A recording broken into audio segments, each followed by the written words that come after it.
kali. Nggak ada yang pernah sampai 7 kali toh.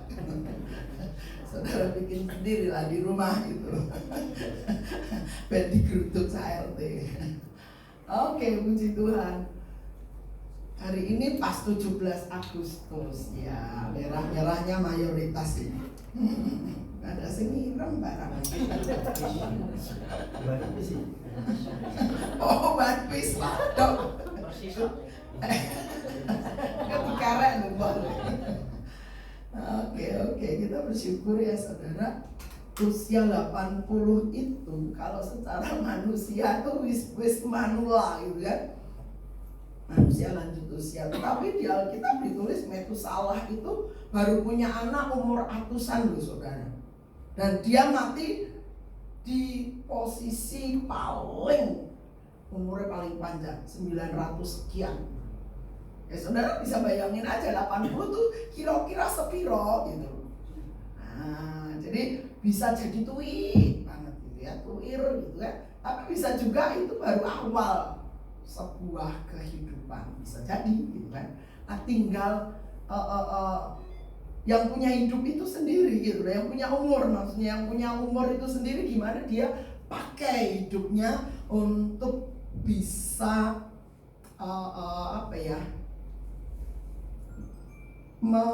menyatakan atau mengejawantahkan apa yang Tuhan sudah percayakan di hidupnya. Masing-masing kita umurnya ya mungkin rata-rata lah ya. Tapi setelah sekian lama kita jalani hidup di titik usia sekarang gitu, apa yang kira-kira sudah apa ya? Kita tangkap dari maksud Tuhan gitu ya. Saat kita terlahir di muka bumi ini. Karena kan kadang-kadang ada yang mengalami keterlambatan, enggak telat mental sih enggak gitu, tapi keterlambatan dalam hal menangkap gitu, menangkap isi hati Tuhan, menangkap tujuan hidupnya gitu, yang Tuhan taruh sebagai identitas gitu.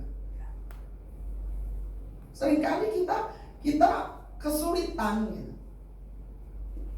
Kesulitannya kenapa? Karena kita lebih fokus kepada hal-hal lahiriah. Jujur kayak gitu saudara.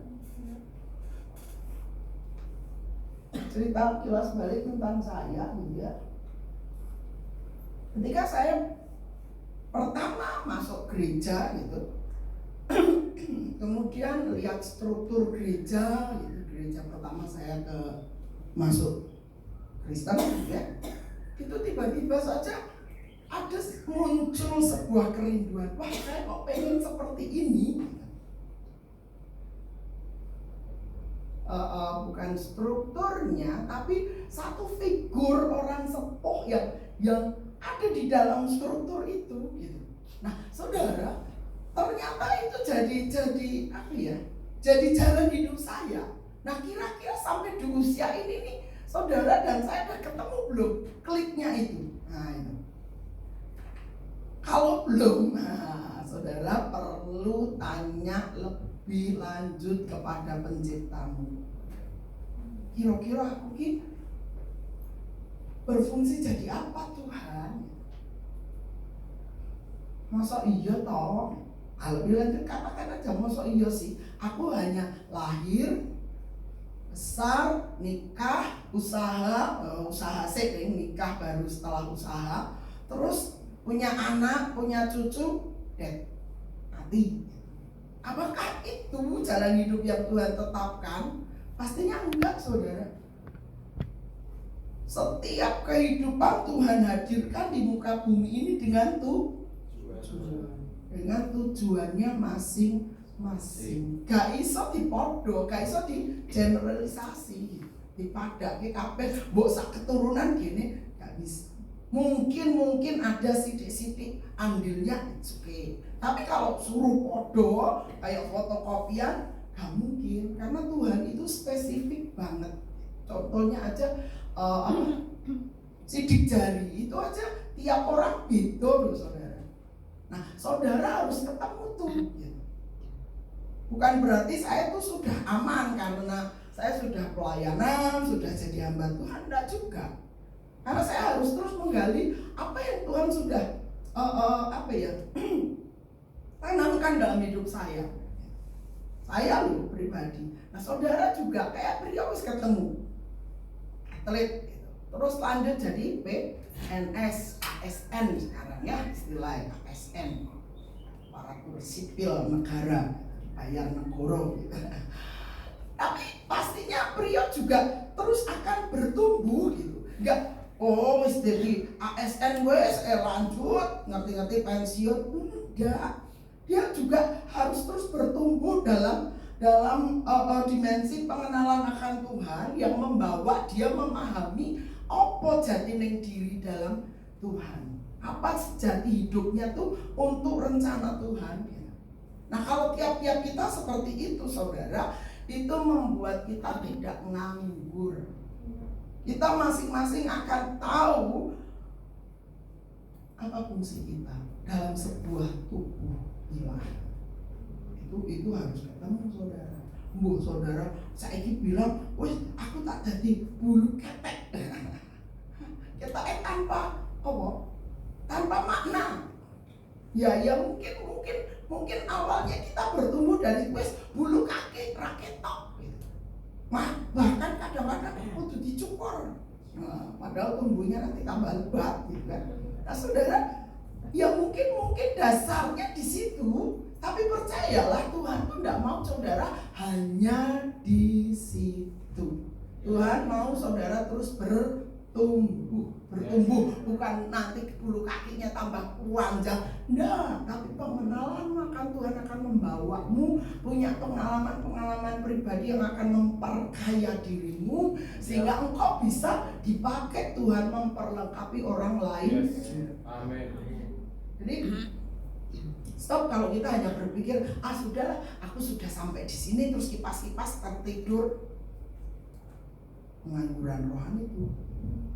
Tuhan justru maunya ayo cari lebih jauh, cari tahu lebih jauh. Apa fungsimu dalam sebuah kegerakan, dalam sebuah bangunan tubuh Kristus. Sehingga tiap kita ini nggak merasa kalau sudahlah aku tak jadi ibu rumah tangga baik. Ya ibu rumah tangga itu nggak bisa dipungkiri gitu, dalam artian ketika dia masih punya pasangan. Tapi ketika dia sudah nggak punya pasangan, menurut saya dia berfungsi juga ibu bagi anak-anaknya, nenek bagi cucu-cucunya gitu kan, mertua bagi para mantunya, dan banyak hal yang masih bisa dikerjakan. Nah Tuhan dalam hal ini ketika kita memperingati usia bangsa negara kita 80 tahun, refleksi untuk diri kita. Saya tahun ini masuk tahun ke-50 dalam saya jadi orang Kristen, katakanlah gitu ya. Nah itu menjadi sebuah pengalaman rohani. Kalau saya boleh flashback dari awal saya percaya Tuhan Yesus nyang gereja gitu ya. Awal percaya sih masih SD gitu kan, udah hati saya, net saya itu sudah kemana itu saya sudah kenali gitu ya. SMP saya mulai pengen sudah mulai masuk ajaran Kristen, jadi saya pengen Kristen, yang bapakku nulis yang Katolik, oke, saya masuk di Katolik, pendidik agamanya gitu. Tapi itu pun karena rendah hatiku, jadi saya menjalaninya separuh hati gitu. Nah lanjut kemudian sampai saya harus pindah dari Semarang pindah ke Ungaran dan seterusnya sampai di hari ini. Saudara, tiap-tiap kita pasti punya pengalaman unik bersama Tuhan, itu pasti. Ayo jangan puas dengan apa yang kau sudah alami bersama Tuhan. Tuhan mau engkau lebih lagi diperkaya. Saudaraku, diperkaya ini bukan hanya materi loh. Apalah artinya materi kalau saudara nggak kaya secara roh? Materi iso entek. Betul? Itu pasti. Materi iso entek, berarti krikiti pendak dino, timam pendak dino, ya suwe-suwe entek kalau nggak diberkati Tuhan. Tapi pengalaman bersama Tuhan itu loh kekayaan rohani yang tidak ada habisnya. Apa yang harus kita buat? Ya terus lanjutkan, ojo mandek, wis dadi wong Kristen, wis dadi anggota gereja, anggota kor, anggota pelayanan. Nggak cukup, sudah. Ada banyak hal yang harus kita pahami dari apa yang Tuhan rancangkan atas hidup setiap orang. Masing-masing kita tuh punya kekhasannya, uniknya. Ya macam saya, kalau saya telepon dengan seseorang orang zaman dulu gitu, itu pun udah berapa puluh tahun yang lalu gitu ya. Kalau orang itu menandai, itu kan suaranya tatain. Karena suara saya memang suara khas. Setiap kita ini punya kekhasan, mungkin bukan di bidang suara, tapi gayanya, lagaknya atau apalah itu. Pasti Tuhan juga akan menambahkan ketika kita ini juga memiliki kehausan, kelaparan akan Tuhan. Percayalah, Tuhan itu tidak pelit, saudara. Yang pelit itu sikap hati kita itu loh. Yang lebih mencintai diri sendiri, mencintai tanpa sadar, mencintai uang gitu, mencintai dunia ini. Kita rasanya, ya aku cinta Tuhan loh, aku sudah setia bayar perpuluhan loh, apa menang Tuhan? Kok aku dibilang cinta dunia, cinta uang, cinta diri sendiri? Saudara, itu tipuan si jahat. Kita pikir aku setia nih jujur, bayar perpuluhan, gak pernah lowong dan lain sebagainya. Ya, itu manusiawi kita. Tapi kalau kita mau belajar dengar apa kata Tuhan lewat hati nurani kita, itu Tuhan itu selalu ngomong beneran. Oke. Untuk ini kita mau lihat dulu aja deh ayatnya, saudara, supaya lebih diyakinkan. Ibrani pasal 4.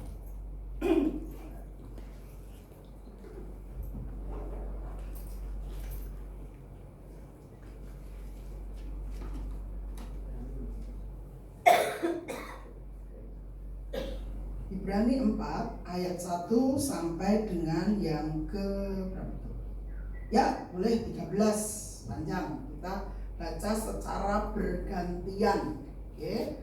Nanti wanita duluan bersama saya. Tapi kita perhatikan perikopnya punya judul apa, saudara? Hari perhentian yang disediakan Allah. Ya, topiknya bicara tentang hari perhentian. Mari kita baca wanita bersama saya. 1, 2, 3. Sebab itu baiklah kita waspada, supaya jangan ada seorang di antara kamu yang dianggap ketinggalan, sekalipun janji akan masuk ke dalam perhentiannya masih berlaku.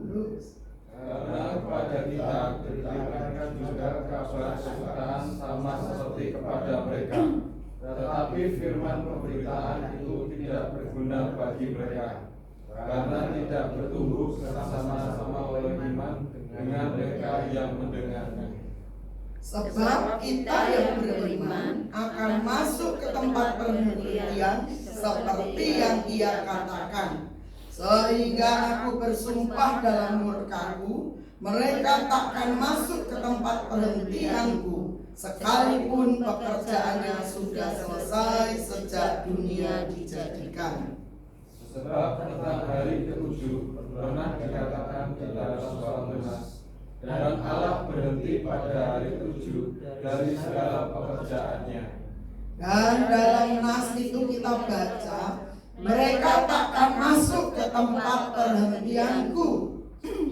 Jadi sudah jelas bahwa ada sejumlah orang akan masuk ke tempat perhentian itu, sedangkan mereka yang kepadanya lebih dahulu diberitakan kabar kesukaan itu tidak masuk karena ketidaktaatan mereka.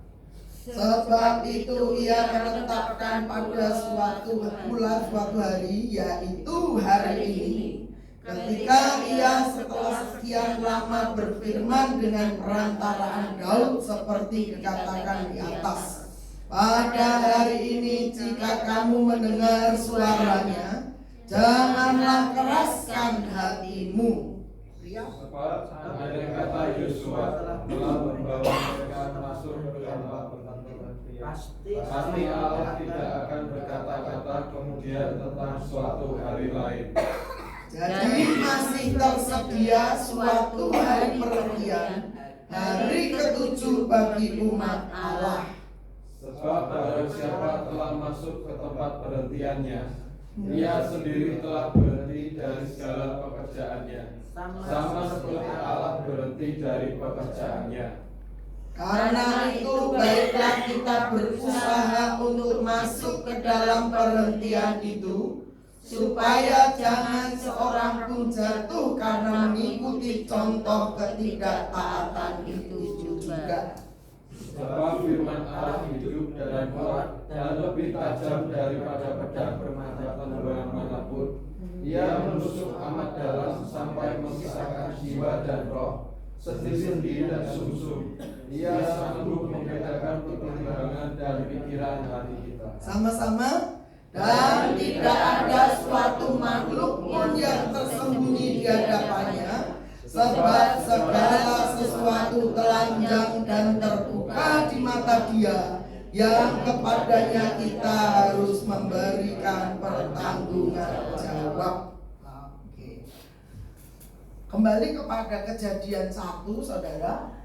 Tuhan di sana dikatakan kerja selama berapa hari?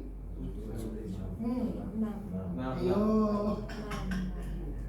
Hari keberapa dia beristirahat? Berhenti dari pekerjaannya. Berarti dia kerja 6 hari. Hari yang ketujuh dia berhenti. Itulah yang disebut hari perhentian, di mana Tuhan wes rampung. Dia berhentinya bukan karena memang bukan karena apa-apa, tapi lebih karena memang semua udah beres. Semua udah selesai, semua udah final.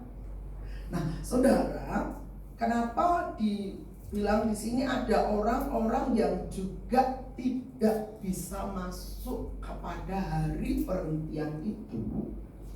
Yaitu tadi, karena mereka tidak mendengar, apalagi untuk taat pada firman Tuhan, pada suara Tuhan. Makanya dikatakan, kalau hari ini kau mendengar suaranya, mendengar firman-Nya, apa? Jangan keraskan hatimu. Katakanlah, aku rong iso. Ada 2 sikap.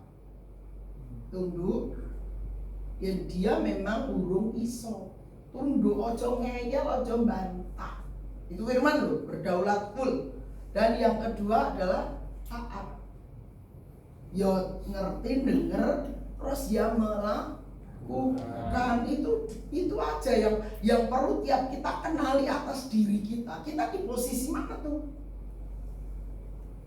Baru tunduk, dengar, urung iso ya aku Tuhan. Oke, Tuhan itu bukan Allah yang diktator, katakanlah ya. Tetapi Tuhan juga tidak mau saudara memeraskan hati. Kenapa? Karena pada ketikanya firman itu akan menjadi hakim atas hidup kita. Tuhan akan ingatkan kita, aku tahu firman Tuhan sampaikan itu kepadamu. Engkau abai. Nah, sing rugi sapa saudara kalau kita yang abai? Ya kita yang abai gitu. Wong enek di Indomaret pengumuman gede-gede diskon minyak goreng dari sekian jadi sekian gitu ya. Karena saudara tidak tahu apa-apa, saudara tidak pernah beli, tidak pernah belanja di Indomaret, katakanlah, aku gak di endorse ya. Nah, saudara, saya rugi sopo. Iya, ya saudara sendiri. Tuhan itu sudah kasih warning, tapi juga arahan. Warning itu peringatan saudara, tapi sekaligus arahan. Dan tinggal kita yang nyikapinya. Kira-kira tuh kita taat enggak? Kalau kita taat, ya anugerah makin bekerja limpah dalam hidup kita. Sebaliknya kita belum bisa taat, tunduk, nggak pakai ngomel, nggak pakai komen ini dan itu, kue monggo pendeta, kue monggo sikat. Nggak ada kata-kata itu. Oke, Roh Kudus akan menolong kita untuk pada satu titik membawa kita bisa taat. Percaya enggak? Saya alami saudara. Pada waktu saya terus bergumul, oh Tuhan, kok enek sisi hidupku yang blind spot, yang perlu disorot dengan firman Tuhan. Roh Kudus yang memberi saya kesadaran itu. Sementara itu kegelisahan terus bekerja ya. Pastinya saya nggak bisa tidur, dalam artian waktu itu saya benar-benar bergulat dengan Tuhan. Apa Tuhan masalahku? Ya apa Tuhan?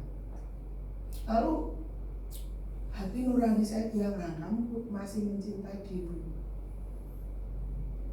Di mana Tuhan? Saya mencintai diri saya di mana? Di sisi ini. Oh, ya begitu Roh Kudus bicara di hati nuraniku, langsung saya klik, saudara, langsung saya ketemu. Oh ya, oke Tuhan, yes.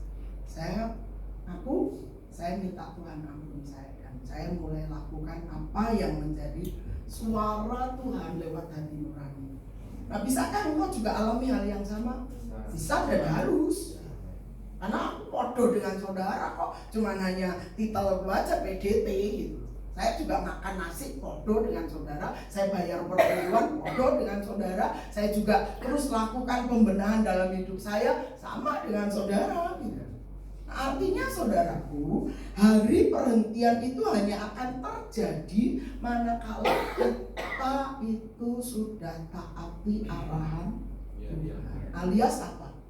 Ya ada tuduhan di hatimu. Kalau orang tuh hidup tanpa tuduhan, biasanya gitu. Aman, saudara akan merasakan ketenangan. Saudara tidak akan merasa, saudara, saya kasih tahu ya, celah sidik, itu tuh lubang untuk iblis intimidasi kita. Ayo, dia akan terus coba intimidasi saudara sampai saudara merasa terpojok dan saudara merasa, Tuhan harus buang aku, Tuhan harus ninggalin aku. Itu dia siasatnya si jahat. Ingat, pencuri datang untuk mencuri, terus membunuh dan membinasakan. Pertama yang dicuri itu sangat mendasar, saudara. Damai sejahtera menghilang. Sehingga akibatnya apa? Saudara kehilangan damai sejahtera itu enak kok enggak? Kapal uang isinya mau curi. Wah, kau menaik aku tanggi. Nah, saudara sudah punya stigma elek tentang sesamamu. Nah, itu dia. Karena sudah tidak ada damai sejahtera. Saudara mulai ya kasarnya menghakimi orang lain. Ini mesti ini. Nah, Tuhan tidak mau saudara punya posisi kayak gitu. Damai sejahtera sudah hilang. Mencuri, membunuh, dan membinasakan. Membunuhnya bukan membunuh langsung saudara mati ketemu Tuhan, tidak. Awalnya saudara hilang damai sejahteramu, kemudian terpisah dari kasih Tuhanmu, oposite saudara a priori, oposite saudara berpikiran elek, gitu ya. Saudara terpisah dari Tuhan, dan sampai akhirnya benar-benar cut.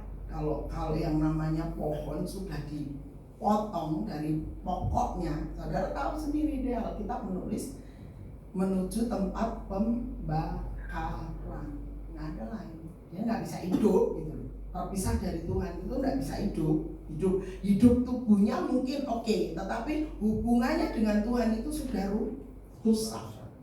Nah, apa yang harus kita buat? Tuhan tuh masih ingat 4T? Halo, masih ingat? Oke. Terus masih lakukan? Ayo uji dirimu, masih lakukan belum atau enggak? Selalu ya tanda itu. Nanya dia bisa anyel tak open. Wis jengkel mbek wong aku meneh mentolo tak ketak dia. Saudara, ini poin penting nih. Mungkin kita anggap ala kayak cah cilik dielingke 4T wae.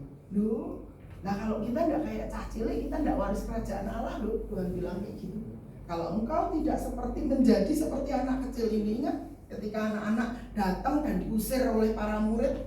Nah, kalau engkau nggak seperti ini anak Kristus yang narik kok. Jadi kan, kenapa anak-anak jadi contoh? Ada yang bisa kasih simpelnya aja itu kos, gampang percaya. Oh, baik firman Tuhan. Yes Tuhan, aku percaya Tuhan sanggup. Enggak ada kata, oh iya Tuhan. Tenane. Nah, itu kata-kata yang iblis tanam di dalam dirimu harus segera disingkirkan. Kenapa? Karena itu akan terus menggoncang hidupmu, akan terus mencoba. Saudara punya tempat duduk itu diogrek-ogrek itu. Pernah saudara mengalami yang namanya gempa? Dalam posisi apa? Tidur. Oh, tidur. Terus yang kerasanya apa? Goyang. Oh, ranjangnya goyang. Oke. Yang pas duduk, saudara pernah? Rasanya gitu. Nah, posisi tidur dan duduk itu beda loh. Kalau duduk itu rasa ngeliang ya, karena kayak di second, kalau digoyang. Saudara, Tuhan sudah menetapkanmu menjadi orang pilihannya. Tapi iblis juga akan berusaha untuk menggoyahmu. Goyang. Dia akan terus berusaha, tapi ingat, Tuhan tidak akan pernah kalah. Ya. Keputusan ada di tanganmu. Yes. Tuhan tidak pernah kalah. Iblis yang sudah kalah Ya. hanya menjadi ketok gede, menjadi ketok perkasa gara-gara pemikiran kita yang merasa iblis lebih dikdaya. No. Iblis itu sudah dikalahkan. Iblis wis kalah. Cuma tipu dayanya itu loh yang masih suka nipu kita. Lewat apa? Jalan berpikir kita. Yang kita rasa, oh bener kok.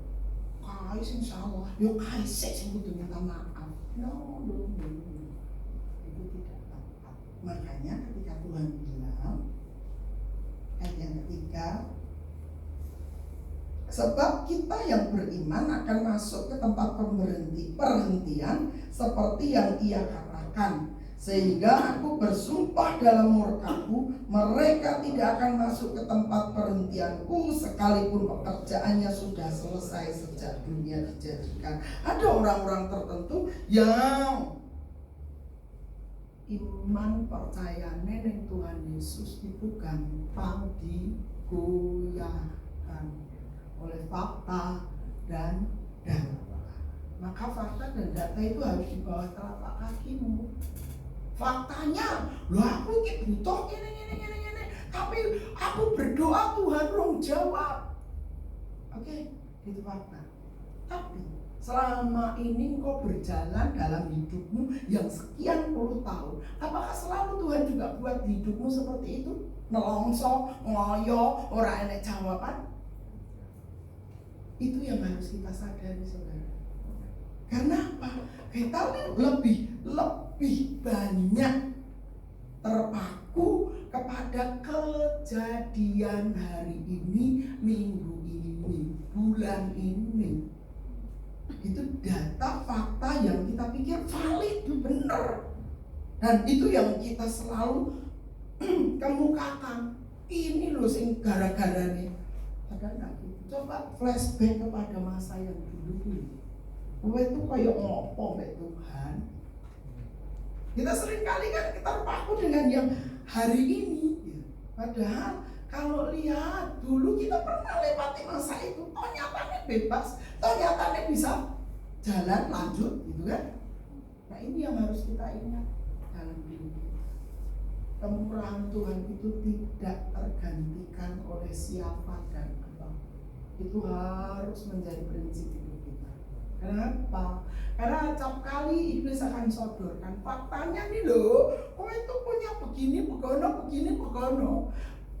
Datanya nih, seluruhnya dipapar di mukamu lewat pikiranmu gitu ya. Nah, apa yang harus kau perbuat? Taklukkan itu semua. Karena iblis sudah takluk loh. Saudara nggak boleh nyerah. Bodoh banget kalau kita nyerah. Kenapa? Karena Tuhan yang menang. Dan kemenangan itu diberi kepada gerejanya, yang adalah notabene kita semua. Jadi artinya ya kita juga yang menang. Kita juga penakluk.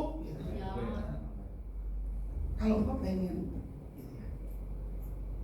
kata Alkitab ada mahkota kemuliaan, ada mahkota apa lagi? Macam-macam gitu kan. Nah, saudaraku, kalau ingin menikmati itu semua, ayo mulai dari sekarang. Apapun fakta data hidupmu, engkau pastikan sandingkan dengan firman. Selaras enggak? Nah itu dia, itu finalnya. Saudara harus pilih. Finalnya tuh saudara sandingkan apa kata Tuhan tentang masalahmu, tentang data fakta hidup. Kalau engkau masih lama Tuhan akan diam diri. Sak keselmu cah. Tuhan akan ngomong kayak gitu saudara. Beneran. Sak keselmu, saya ngarep moyang Melayu, menggok sih gak ular. Sorry pakai bahasa Sunda. Kayak ular gitu kan. Belok. Lah ngono. Saudara gak akan alami terobosan. Padahal terobosan itu satu dengan yang namanya kemenangan. Kristus sudah menang. Masa penghentian itu adalah masa di mana engkau sudah tidak perlu bergumul lagi tentang apapun. Dan ketika mulai ada pergumulan di otak kita, di pikiran kita, di hati kita, yang ada adalah kau bangkit sebagai pemenang, taklukkan itu semua fakta dan data. Itu harus. Kalau nggak gitu, saudara akan hanyut. Uripku susah, uripku waduh nelongso. Angger wong sudah duwe mobil, aku belum duwe mobil. Nah, akhirnya saudara hanya akan terus terpuruk. Kristus sudah menang, harusnya kita menang. Hari ini bukan kebetulan kalau pas tanggal 17 Agustus hari kemerdekaan. Kristus katakan engkau tuh sudah merdeka begitu engkau terima Tuhan Yesus. Tapi kita seringkali memberi tangan kita untuk diketrek lagi, untuk diborgol lagi oleh fakta dan data dalam diri yang harus kita hadapi. Nah, apa yang harus kau buat? Nah, tinggal saudara menikmati borgolmu itu, fakta dan data yang memborgol hidupmu, menghalangimu, atau engkau percaya dengan kata Tuhan bahwa dia adalah penakluk, dia sudah menang atas iblis, dosa dan maut, atau masih gimana? Nah itu dia. Itu tinggal pilihan dan keputusan. Tuhan sudah sediakan segala sesuatu yang baik untuk umatnya. Tinggal kitanya. Nah itu dia. Saya tinggal istilahnya mengulang apa yang Tuhan tuh sudah kerjakan dalam hidup kita, maka kita jangan mau dibodoh-bodohin lagi sama si jahat gitu. Saya tahu ketika ada satu titik, saya bersukacita setelah PG gitu ya, karena saya dapat message Tuhan gitu. Saya tiap PG gitu, Rabu, Kamis, Jumat, kalau nggak ada kepentingan, nggak ada pergi gitu, saya catat apa yang menggores dalam diri saya lewat pimpinan PG gitu ya. Dan sekarang rupanya juga mulai diinstruksikan peserta PG juga nyatet gitu, apa yang Tuhan ngomong, apa yang Tuhan katakan. Nah, saudara, ketika saya mencatat itu, saya tahu itu yang Tuhan ngomongkan, itu suara Tuhan atas hidupku. Dan ketika saya harus menghadapi fakta dan data negatif dalam hidupku, saya pakai itu sebagai senjata. Kenapa? Ini loh, firman Tuhan katakan otak kita, pikiran kita ini medan perang tersibuk dan terruat. Makanya kalau digambarkan orang yang lagi puyang itu kan benang bundet itu. Ingat tuh, jangan mau saudara dibikin pikiranmu bundet oleh hal-hal itu.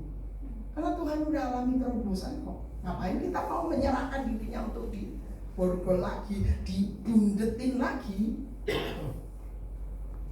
Di sini Tuhan ingin katakan, Kalau engkau ingin merdeka dari segala itu, keputusan ada di tangan. Lihat ayat yang ke-12. Ayat 12, saya ketemu.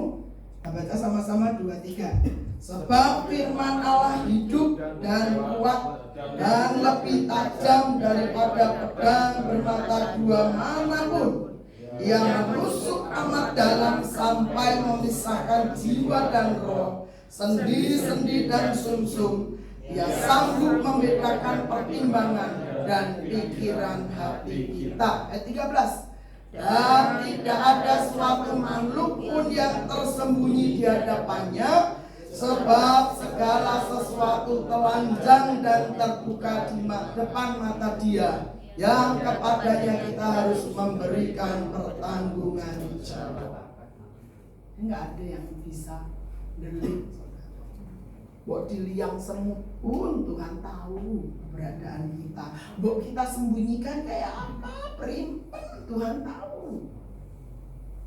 Maka yang harus kita kerjakan adalah mengakui kedaulatan firman atas hidup kita. Karena bagaimanapun jua, tanpa firman nggak ada yang bisa kita hasilkan. Oh, coba deh gue wong liya, gue diri kita sendiri tuh loh, tanpa firman nggak ada yang bisa kita lakukan. Nggak ada, percayalah. Karenanya apa yang harus kita buat? Akui firman menjadi master dalam hidupmu, penuntun dalam dirimu. Tundui dan taati saja firman Tuhan. Semodel apapun, semustahil, semuskil apapun, firman berdaulat. Ini katakan sebab firman Allah hidup dan kuat. Itu bicara tentang bagaimana firman itu membuat orang menjadi aktif, sehingga dia akan menjadi seorang yang terus alami pembaharuan akal budi oleh firman, bukan oleh kata orang, bukan oleh penilaian sesuatu, no, tapi oleh firman. Ya, karena firman Allah itu hidup dan kuat. Ya, lihat, dia akan bicara kecuali kita tutupi itu firman. Aisyah, jangel. Kita tutup dengan kata-kata itu, ya jadilah seperti imanmu. Dan lebih tajam daripada pedang bermata dua manapun. Sebenarnya kalau kita ini rendah hati, saudara, firman itu menjawab semua kebutuhan kita. Hanya kita nih loh kadang-kadang sok gengsi, ngakoni luput kita, ngakoni posisi kita yang tidak inline dengan Tuhan. Kita masih belok sana, belok sini, kita masih layaknya ular, bukan ular.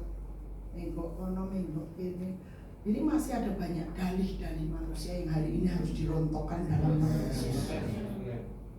Deklarasikan kemanusiaan harus rontok dari Tuhan. Mau kedaulatan firman yang ada atas setiap kita.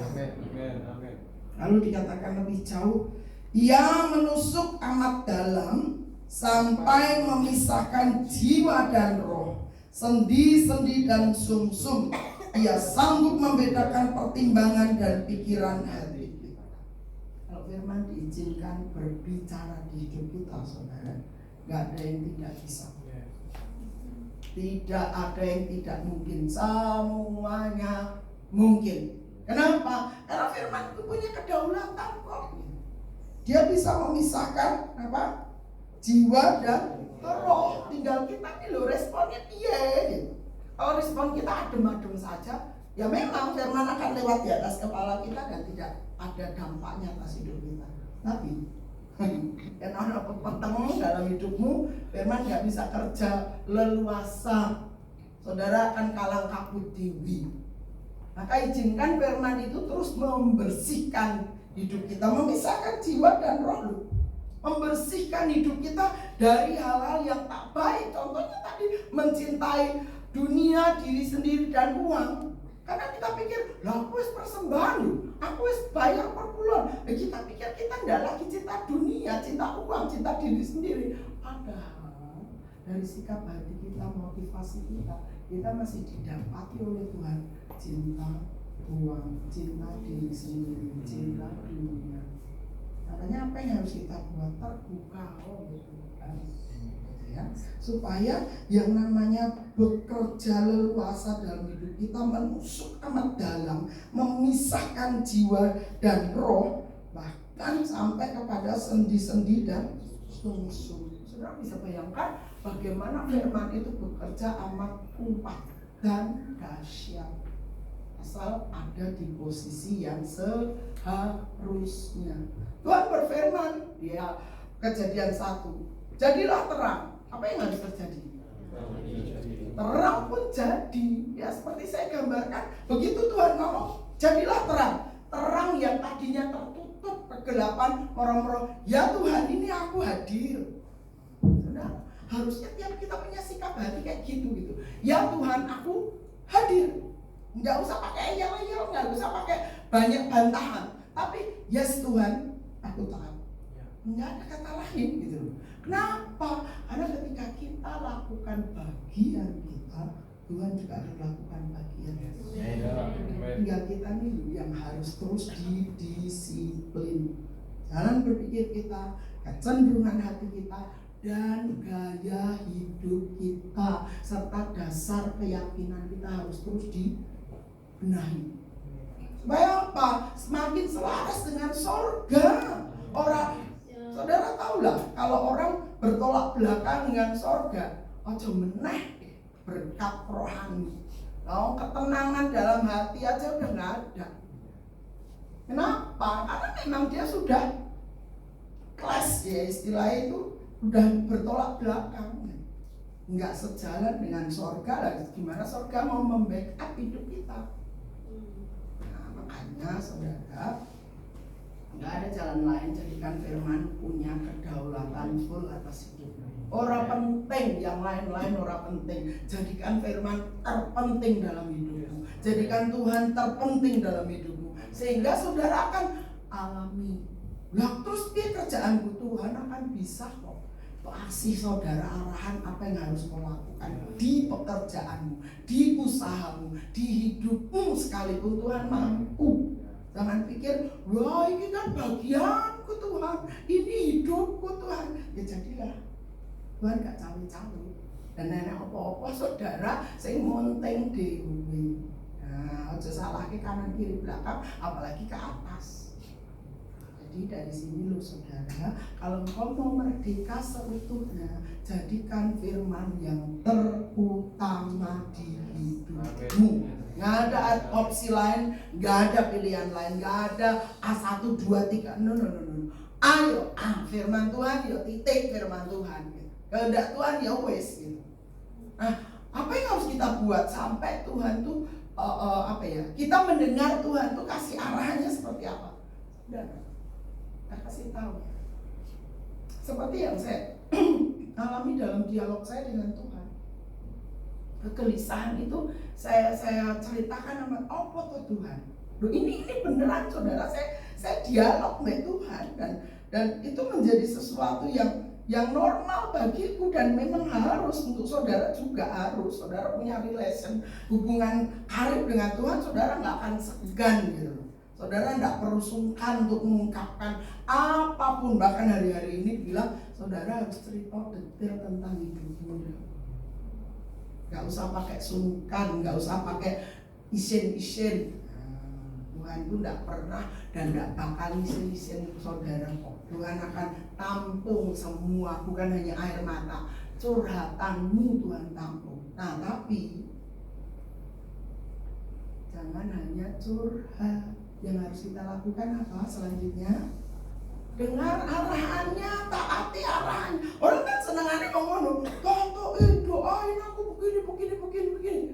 Tapi ketika dikasih arahan, lihat dia, waduh, angel nih katanya. Akhirnya, ya dia sing kalah kabut dewe. Lah ini arahan nih, mbok taati, engkau selamat. Orang mbok taati, ya wis tanggungan dewe. Tuhan ngomong kayak gitu piye? Jadi ketika saya alami kegelisahan, saya alami sesuatu, saya cerita sama Tuhan, saya dialog sama Tuhan, dan Tuhan tuh bisa ngomong. Sampai ada teman, masa kok Tuhan ngomong? Loh lah duit, Wong kok malah anggapnya Tuhan jauh di sorga. No, Tuhan itu ada dalam hidup kita. Makanya harus dijak interaksi. Ojo didiem ke hari Minggu Tuhan ngomong, dan itu pun kalau aku mau. Nah, saudara yang rugi.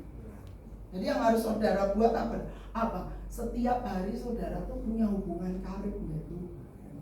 Kalau kau punya curhatan, terus Tuhan kasih arahan, ya denger no, taati. Ya ora ditaati, nah saudara curhat yang berikut Tuhan juga klewok-klewok. Wingi wae urung mbok kerjakno, Tuhan bisa jawab itu toh.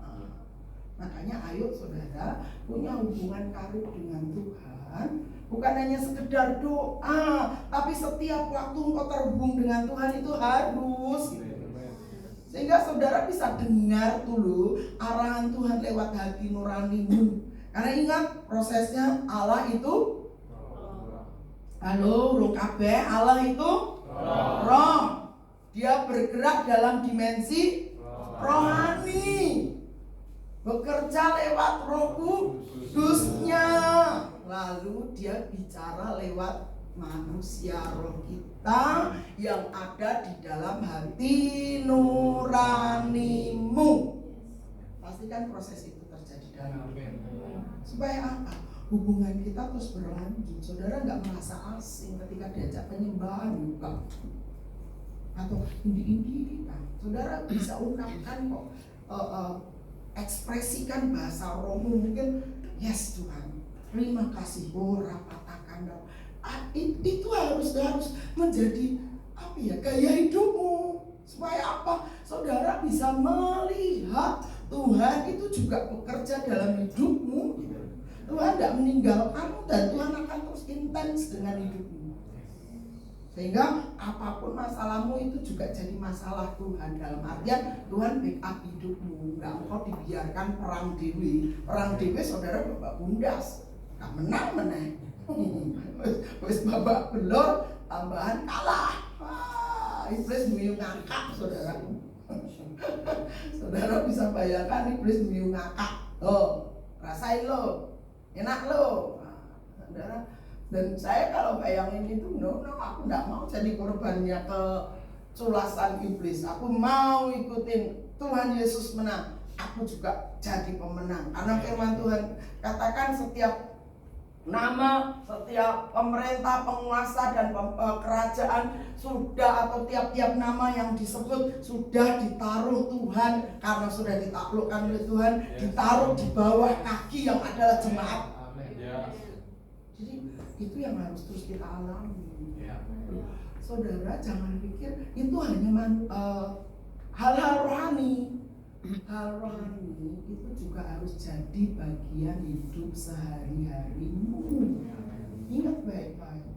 Jadi bukan hal rohani ning gereja, yo wis ning gereja wae.